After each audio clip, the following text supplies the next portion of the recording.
Bonjour, bienvenue sur le Métatour. Donc on est à Toulouse et on est en compagnie de Gilbert Abbas. Donc bonjour Gilbert. Oui, bonjour Patrick. Donc Gilbert, toi tu es un ancien officier des renseignements généraux. Donc tu travailles pour les services de renseignement français. Ouais. Et aujourd'hui tu es auteur de 2 livres. Donc l'un qui s'appelle Qui veut encore tuer le Christ, qui dénonce les réseaux, on va dire, pédophiles et satanistes, qui sont d'ailleurs souvent liés. Et un autre livre qui s'appelle Les coups tordus des services français, où tu reviens sur les affaires les plus emblématiques, on va dire, de ces 30-40 dernières années, et sur lesquelles tu expliques clairement qu'il y a des implications des services de renseignement dans ces affaires, quoi. Ouais, tout à fait. Bon, comme tu viens de dire, je suis un ancien officier des renseignements généraux. C'était juste avant que la DCRI soit formée sous le règne de Sarkozy. Et j'ai commencé d'abord à travailler sur le phénomène sataniste. Pourquoi? Parce que quand j'étais au RG, j'avais dans mon secteur d'investigation ce fléau déjà à surveiller. Et quand j'ai eu l'opportunité d'avoir la retraite, j'ai continué à m'investir parce que c'était quand même quelque chose de très grave. J'avais vu des choses affreuses et j'ai voulu donc essayer d'aider les familles dont les enfants disparaissaient ou les personnes qui avaient aussi fait l'objet d'ouverture de leur caveau et qui avaient eu leurs proches sortis de la tombe et on leur avait arraché le crâne, etc., pour avoir des totems dans les rituels sataniques, etc. Donc j'ai aidé ces gens.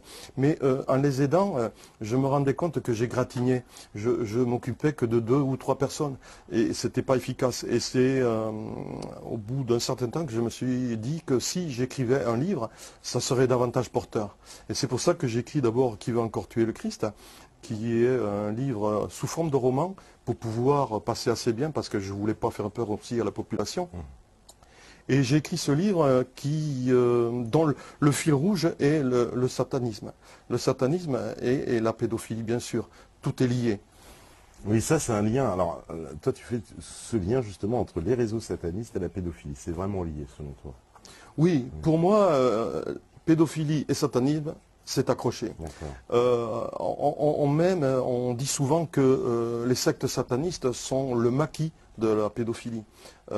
Les pédophiles ont l'opportunité de se cacher quand il le faut parmi les sectes sataniques. Et puis aussi, ils vont travailler, entre guillemets, avec les sectes sataniques. Pourquoi? Parce que le satanisme, c'est très orgiaque et c'est criminel. Et donc, il est bon pour eux, pendant ces rituels, de faire souffrir les enfants et les femmes en les violant, en les torturant, ou quelquefois simplement en les scarifiant, etc. Ça dépend du degré de la soirée qui est organisée. Donc, moi je répète et je le dis régulièrement, le satanisme et la pédophilie, ce sont 2 phénomènes, mais en fait ils sont reliés, donc ce n'est plus qu'un. C'est 2 faces d'une même médaille en fait. On s'en rend compte aussi avec les grandes affaires, comme l'affaire Allègre par exemple, et d'autres qui sont des pédophiles ou qui sont des assassins, ils ont utilisé des rituels sataniques comme motif. Et ils avaient l'opportunité de faire venir des gens, bien sûr, en récupérant pas mal d'argent, mais ils ont utilisé en fond des rituels sataniques. Et toi, est-ce que tu peux nous confirmer donc qu'il y a bien des protections policières, judiciaires, parce que ces affaires n'arrivent jamais vraiment à aboutir? Il est clair déjà, d'une part, que le satanisme n'a rien de folklorique. C'est un phénomène qui est très clandestin. Pourquoi il est clandestin? C'est parce qu'il est violent et que quelquefois il peut être même criminel. Donc en agissant dans la clandestinité, il est très difficile de travailler à ciel ouvert. On est obligé de travailler en étant policier, avec des écoutes, avec des informateurs et avec des moyens sophistiqués. Et il faut savoir aussi qu'il n'y a pas que ça à faire, malheureusement. Et donc il est quelquefois pas possible de suivre toutes les sectes. Il faut savoir que les sectes les plus dangereuses, ce sont les sectes qui sont les plus petites, parce qu'elles sont mobiles. Et il nous est arrivé parfois d'avoir repéré certaines sectes, et quand on y revenait le lendemain, eh bien, elles n'étaient plus là parce qu'elles avaient senti qu'elles étaient fliquées. Et donc, ce sont ceux-là les plus dangereuses. Ce sont celles qui sont mobiles et qui peuvent beaucoup bouger. Celles où il y a beaucoup de monde, non, elles sont nettement moins dangereuses. Elles sont manipulées par des gourous qui veulent faire de l'argent, point c'est tout.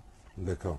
Parce que quand on tombe dans cette notion, on a tous, voilà, je veux dire, eu vent de ces affaires comme l'affaire Chorale, par exemple, Oui, donc, où on a parlé de personnalités impliquées, c'est-à-dire à très haut niveau. Il semble que ces réseaux bénéficient quand même d'une espèce d'impunité en France. Oui, il est aussi important de savoir que ces sectes sont plus ou moins chapeautées par un système mafieux. Et ce système mafieux a phagocyté ces sectes parce qu'ils ont trouvé chez ces sectes le moyen de faire de l'argent. On a tous entendu parler des snuff movies, bien que souvent on en fait un déni. Mais moi, à l'occasion d'une vidéo que j'ai faite, je démontre que les snuff movies existent, hein, et je donne même le nom d'une personne qui a participé à des snuff movies. Donc, et il y a des personnes qui ont avoué avoir participé à des rituels sataniques pendant lesquels il y avait des films qui étaient effectués, et ces films-là étaient effectués en montrant les violences qui étaient réalisées sur les victimes, et ces victimes arrivaient parfois à agoniser. Nous avons aussi X1, Regina Louf, pour ne pas la citer, qui dit, elle aussi, avoir assisté à des rituels sataniques où ça finissait par la mort de ses copains et copines. Donc, il existe donc un réseau mafieux qui profite de ces sectes pour vendre ces snuff movies. Ils font au niveau international pas mal d'argent. La CIA a semble-t-il, évalué ce coût qui tourne à plusieurs millions de dollars. Et donc, ce n'est pas rien, quoi. Et quand la mafia s'occupe de quelque chose, je peux vous dire que c'est efficace. Et c'est très difficile de combattre une mafia. Quand on voit qu'on est maintenant en Italie, on retrouve des résurgences de Cosa Nostra. Quand on voit que les Yakuza au Japon, ben, ils sont même au gouvernement. Quand on voit qu'en Europe, on est envahi par la mafia russe, ben, il ne faut pas s'étonner que le satanisme soit récupéré par un système mafieux qui est difficile à combattre. Est-ce qu'on peut aussi aborder, on peut mêler, on va dire, ces réseaux avec la franc-maçonnerie qui souvent est, on va un peu dire, mise à l'index, hein, par pas mal de personnes, qui dit que souvent les réseaux francs-maçons vont se greffer un peu dans ces autres réseaux. Alors, ce qui est surprenant, c'est que les premiers qui ont osé le dire, c'est le Vatican. Le Vatican a condamné les francs-maçons d'entrée parce que pour eux, ils avaient une politique qui était la politique luciférienne du satanisme. Et donc, ils les ont, comment on pourrait dire, interdits. Et pour eux, c'est donc des gens qui sont super dangereux. Et il y a le Nouvel Observateur qui n'a pas hésité à faire une page tout dernièrement, je crois que c'est en janvier 2013, où ils annoncent que, en première page de leur article, que ça j'ai perdu le nom, non, les francs-maçons, voilà, les francs-maçons étaient comment dire, aux portes même du gouvernement. Et si un journal comme le Nouvel Observateur ose le dire, c'est que quand même ils ont des billes et qu'ils ont des informations sur ce sujet qui sont très importantes. D'accord. Et parce que ces réseaux, on les a vus être très opérants. En particulier, il y avait un procureur c'était au tribunal de Nice, il me semble, s'appelait Éric de Montgolfier, qui les avait fortement dénoncés en disant qu'ils avaient une influence sur tout le système judiciaire, et que c'était particulièrement dans la région PACA, mais que c'était un peu national, et que c'était très difficile. Toutes les affaires étaient très très liées à la franc-maçonnerie, quoi. Effectivement, c'est qu'on s'en rend compte plus ou moins quand on s'occupe des affaires que qui existent en France. On voit souvent, en interviewant ces personnes qui sont les victimes, elles nous donnent des noms et qui appartiennent à la famille des francs-maçons. Alors après, bon, il est très difficile, bien sûr, de dire s'ils sont vraiment intégrés ou pas, mais il est inquiétant de voir que beaucoup de victimes dénoncent des personnes qui sont des francs-maçons. Alors, coïncidence ou pas, il y a quelque chose qui fait que c'est inquiétant. D'accord. Et pour parler de ces victimes, justement, alors, les victimes, on voit, il y a eu beaucoup d'enfants. Alors, on avait, nous, fait plusieurs émissions où on parlait de réseaux qui se chargeaient de récupérer des enfants, souvent des enfants étrangers, pour pas qu'il y ait trop de recherches en France. Est-ce que tu confirmes un peu ça aussi, Oui, il peut y avoir effectivement des enfants qui sont récupérés de l'étranger. On a un phénomène qui se passe actuellement avec les Érythréens qui quittent leur pays en masse pour aller se réfugier en Israël. Et il y a 50 000 personnes qui ont passé clandestinement les frontières. Et ces personnes-là, dans les 50 000, ce n'est qu'une partie des réfugiés. Il y a beaucoup de personnes qui ont été assassinées au Sinaï. Et parmi eux, il y a des enfants. Ces enfants peut-être ont été récupérés.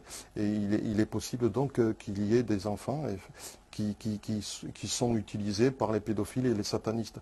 Il faut savoir aussi que, puisque les sectes sataniques sont orgiaques, toutes les femmes qui sont au sein de ces sectes, elles sont violées constamment et donc elles sont enceintes. Et nous savons très bien que les gourous interdisent aux femmes qui sont enceintes d'avorter. Et donc ces enfants naissent au sein de ces sectes et ils naissent sur X et ils sont connus de personne et donc après ils peuvent être utilisés.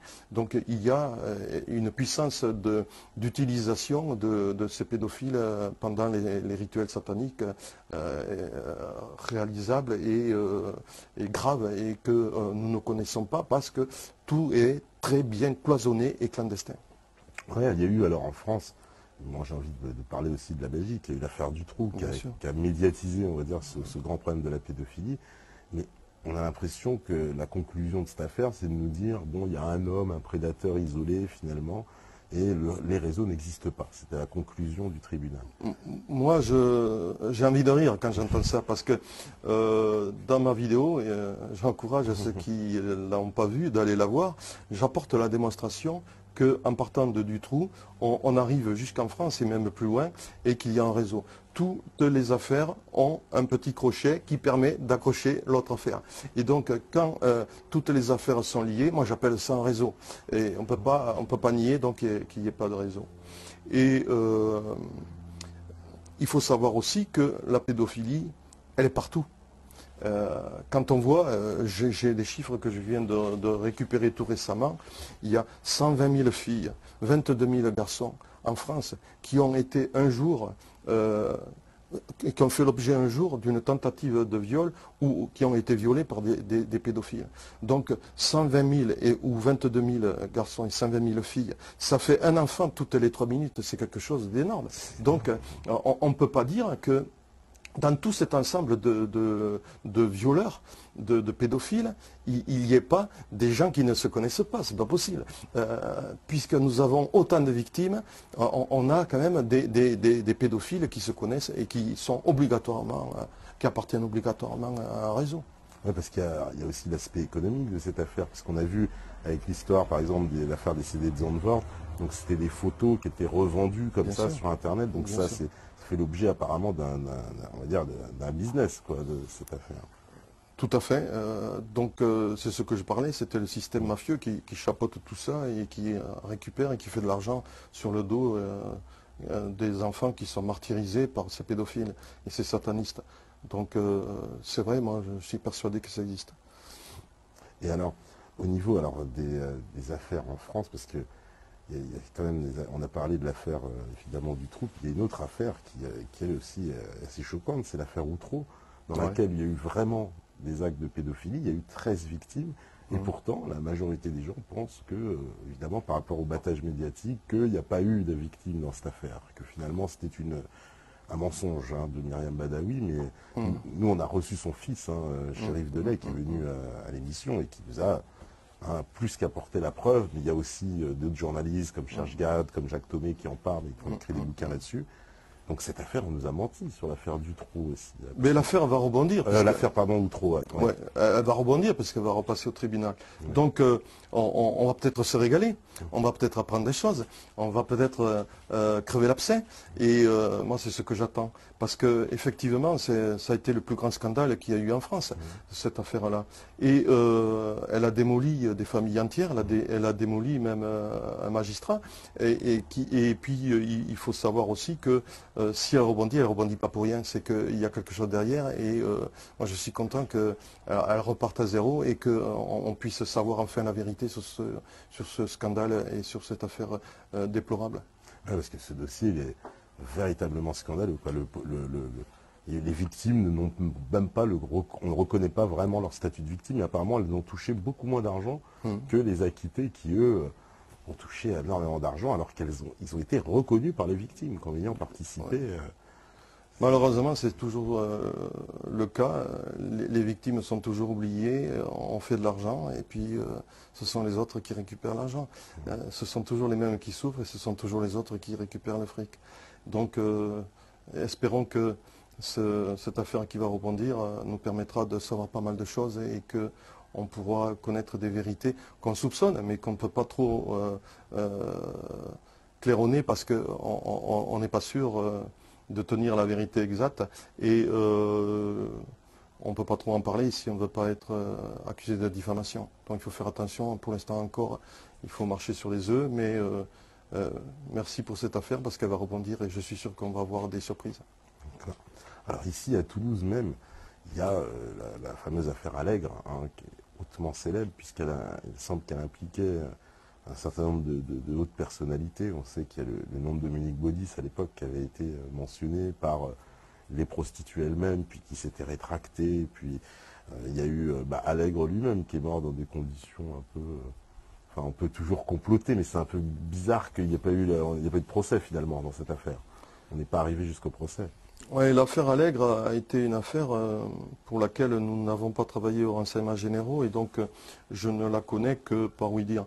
Et je sais qu'il avouait pas mal de meurtres, mais entre le premier jour, le jour où il avoue le premier meurtre et le jour où il avoue le dernier meurtre, il s'est passé un laps de temps où il a disparu énormément de femmes que nous n'avons jamais retrouvées. Et donc, on peut dire quand même qu'il y a eu beaucoup de femmes qui ont disparu à cette époque-là. Et je me pose la question, est-ce que Allègre était capable de les tuer toutes, ou avait-il des complices? Il est possible donc effectivement qu'il puisse avoir des complices parce que tuer autant de femmes tout seul, je pense que c'est impossible. Il devait être entouré de personnes et manque de chance, on n'a pas pu avoir des informations intéressantes qui aient pu nous apporter des renseignements très précis sur comment réagissait, comment travaillait Allègre, comment il récupérait ses femmes. Je sais un petit peu qu'il profitait aussi de certains rituels. Il y avait en fond des rituels aussi qu'il utilisait pendant les crimes qu'il effectuait. Et c'est tout ce que je sais. Après, c'est la PJ qui a fait l'affaire et c'est resté un petit peu secret. Et vous savez, des enquêtes comme ça, ça ne transpire pas. Ouais, ça ne transpire pas beaucoup.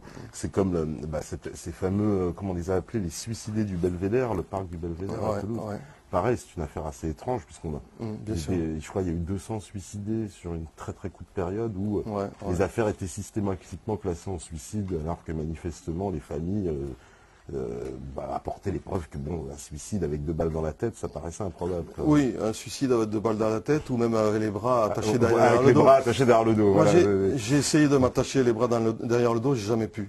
J'ai jamais pu. Alors, je sais pas comment ils ont fait, ces pauvres gens, pour s'attacher les mains derrière le dos et se suicider.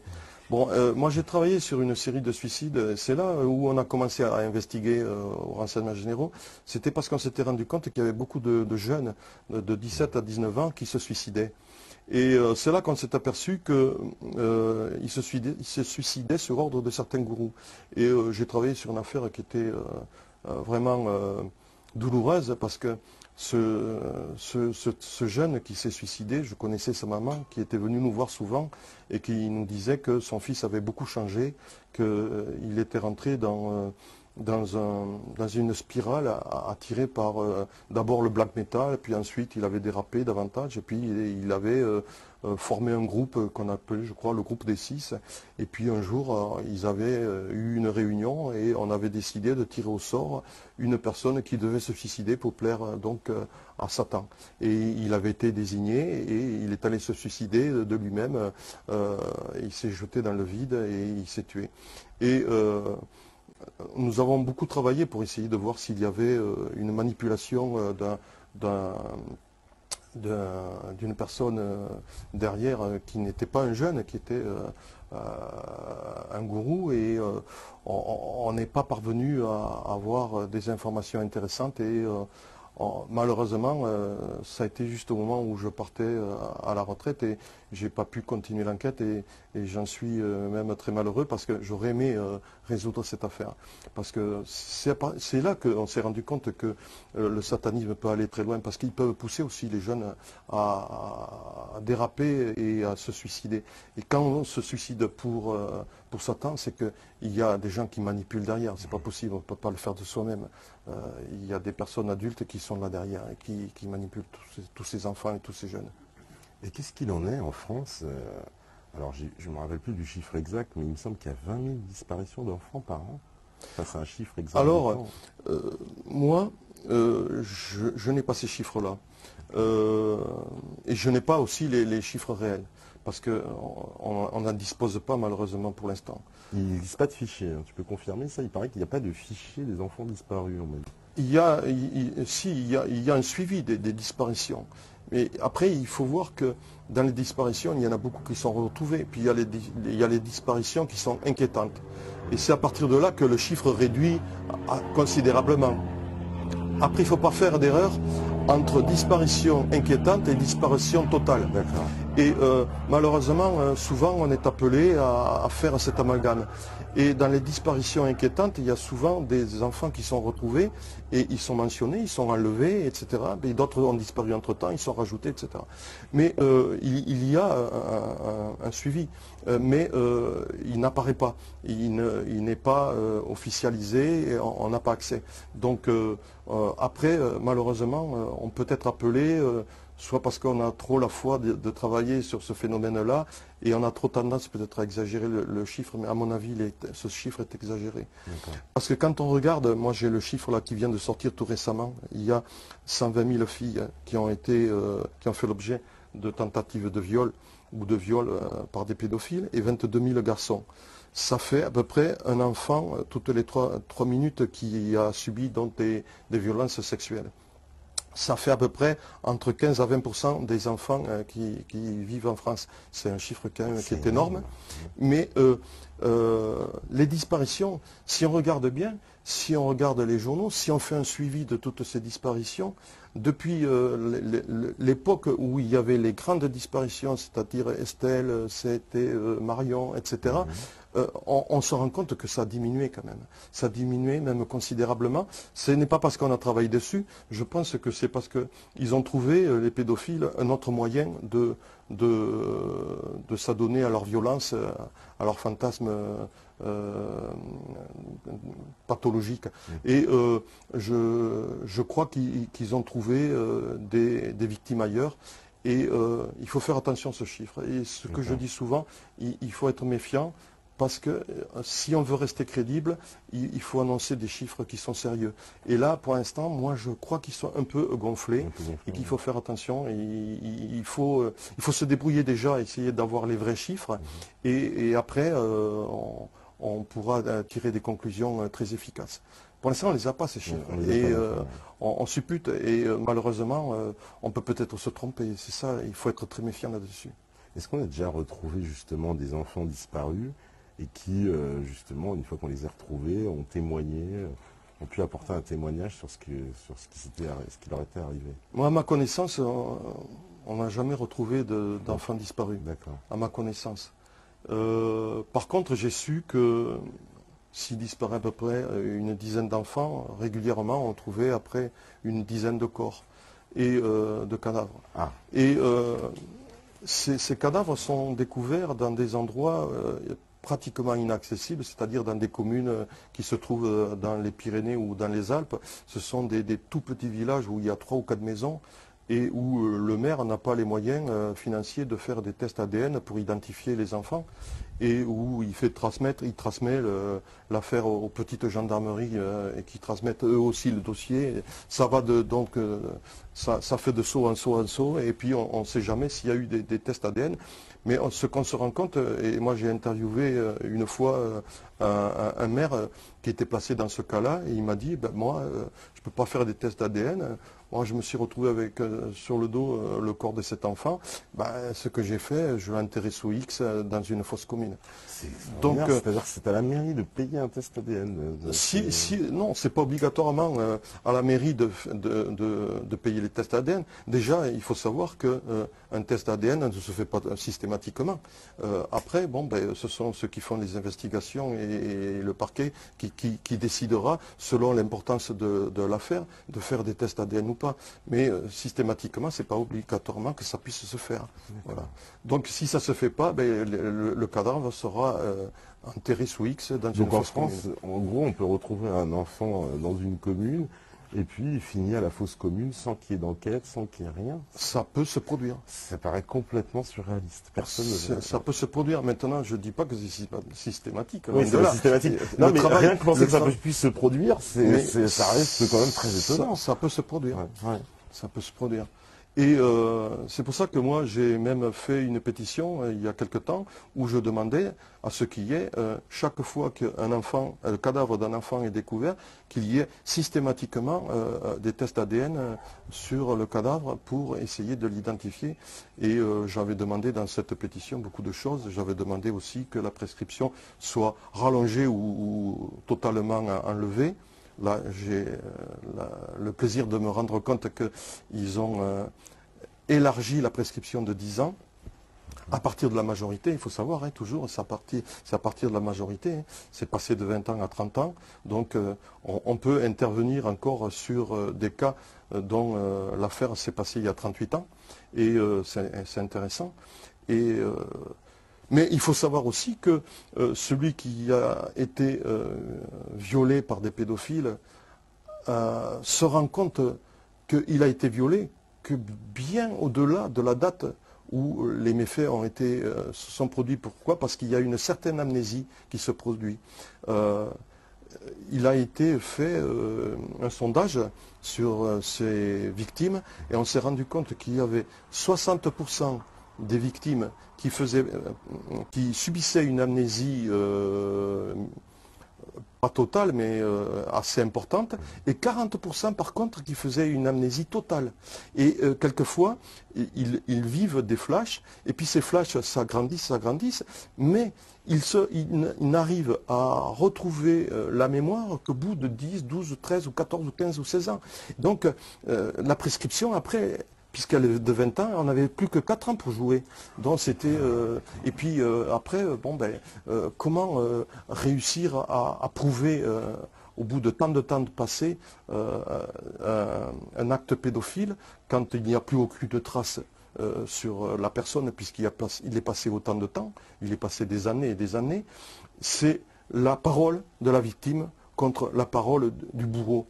Et donc après, c'est une bagarre d'avocats et c'est aussi un travail très long des policiers et des gendarmes qui font les investigations.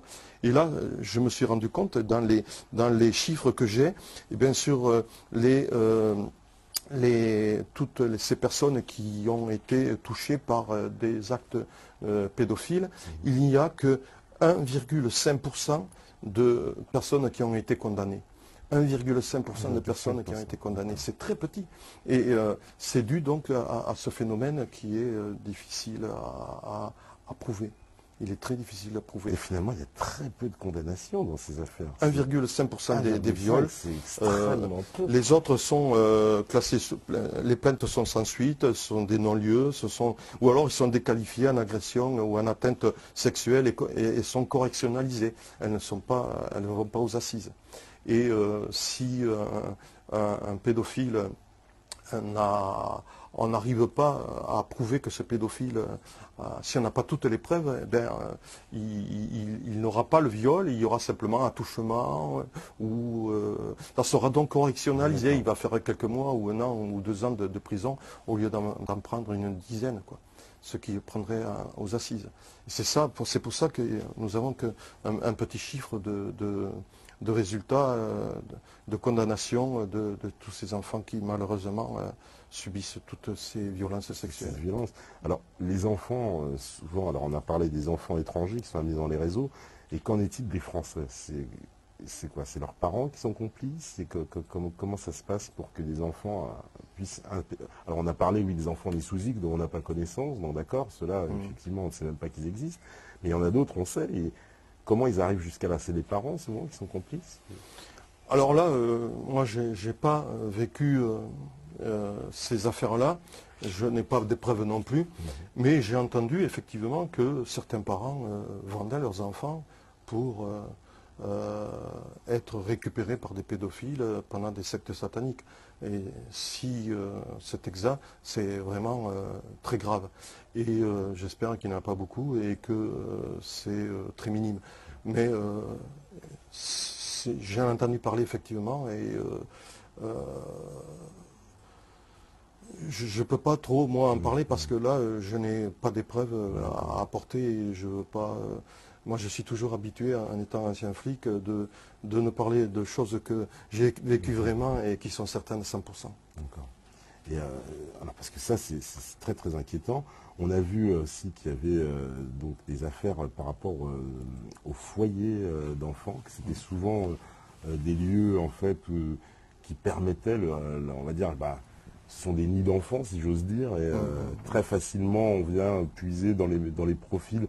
Alors ce qu'on m'expliquait, qu'on ciblait les enfants dont les parents étaient les plus fragiles socialement ou psychologiquement, puisque justement ces enfants souvent se retrouvaient dans des foyers, donc eux-mêmes dans des situations sociales compliquées, et les enfants dont les parents sont plus faibles étaient les victimes de choix pour ces prédateurs qui vont dans les foyers apparemment, qui sont devenus des espèces de supermarchés d'enfants, quoi. C'est un peu comme ça qu'on me les a présentés, quoi.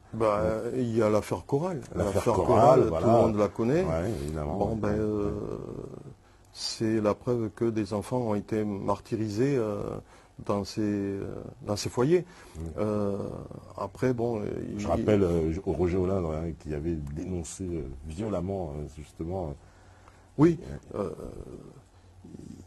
Si on écoute certains parents qui essayent de sortir leurs enfants de ces foyers, parce qu'il y a toujours d'un côté le parent aimant et le parent qui est l'instigateur de toutes les violences sur les enfants. C'est le cas des divorces aussi souvent parce que la maman essaye d'arracher l'enfant des griffes de ce pédophile.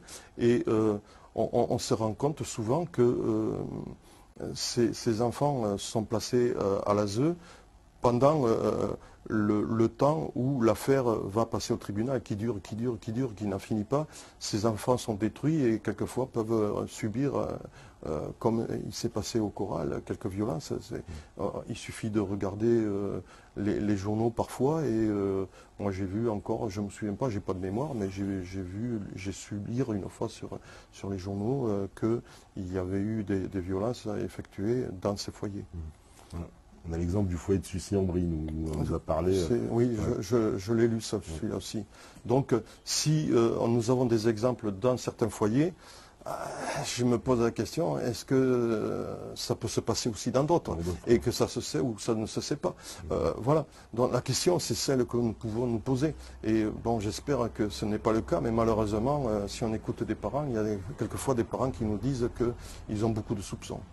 Et aussi, alors on nous a parlé beaucoup aussi de certaines associations. Alors en particulier, ça c'est notre ami Max de Wanted Pédo qui nous en a beaucoup parlé, des associations qui portent des noms de couleurs, genre hein, l'océan bleu, etc. Et que c'était un signe d'identification pour justement des associations qui cachaient en fait des réseaux pédophiles par derrière. Je ne sais pas si tu as entendu parler de ça aussi. J'en ai entendu parler sur le net, Ouais. où il y a un certain logo bleu ou Voilà. logo rose qui donne des informations ou des pistes pour ces prédateurs. Et là, j'ai pas plus, Ça va plus d'infos j'ai pas là-dessus. plus d'informations. D'accord. Mais effectivement, ces logos ont apparemment existé, existent toujours, et puisqu'on les voit circuler sur le net. Quand on est à l'affût, quand on cherche, comme je le fais moi, j'ai vu Oui, ça sur le net. Bien sûr, après, toute la population n'est pas au courant et donc ne sait pas.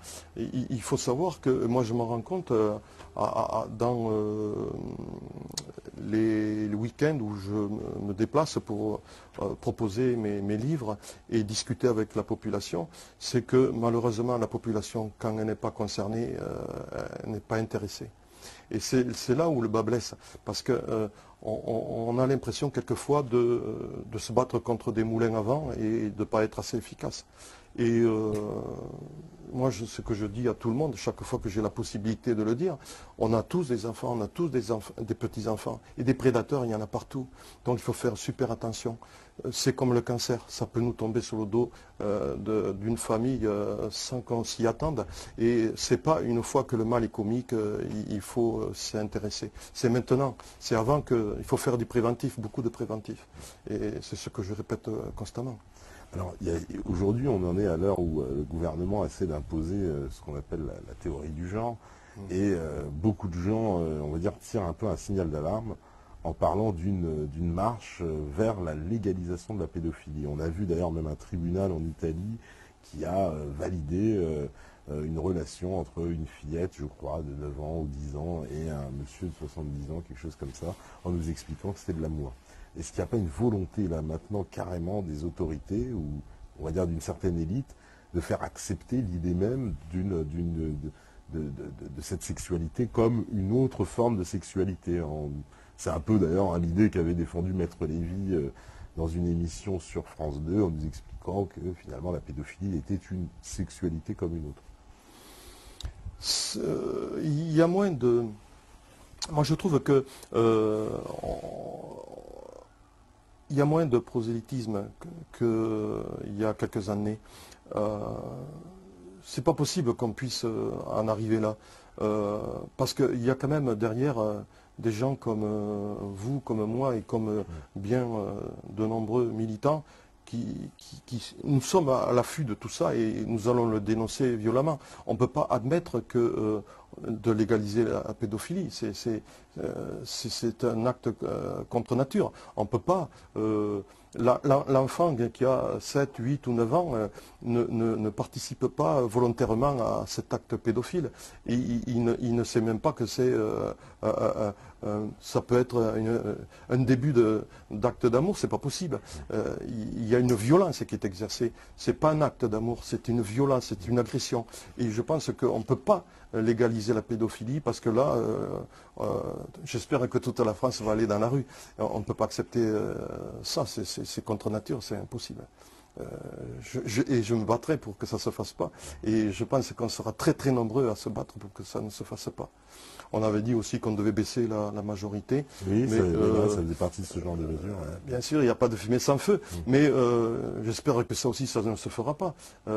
Déjà 15 ans, moi je trouve que c'est déjà assez bas. Oui, c'est 15 ans la majorité sexuelle c'est en 15 France. ans. Moi je trouve que c'est assez bas, parce que maintenant les enfants sont plus assistés qu'avant, et les jeunes sont donc plus vulnérables qu'avant. Moi, de mon âge, on était élevé à la dure et on savait se défendre. Maintenant, les jeunes, ils sont plus vulnérables. Et c'est pour ça que c'est pas possible qu'on arrive à ça. Ça serait une révolution.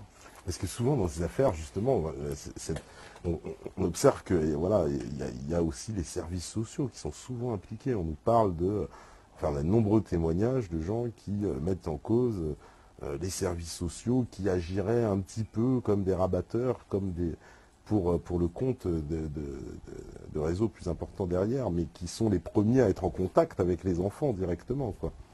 Bah, on se bat justement pour essayer de récupérer toutes ces informations, tous ces témoignages, parce que on ne peut pas accepter ça. Et donc notre travail à nous, militants, c'est de faire en sorte de trouver des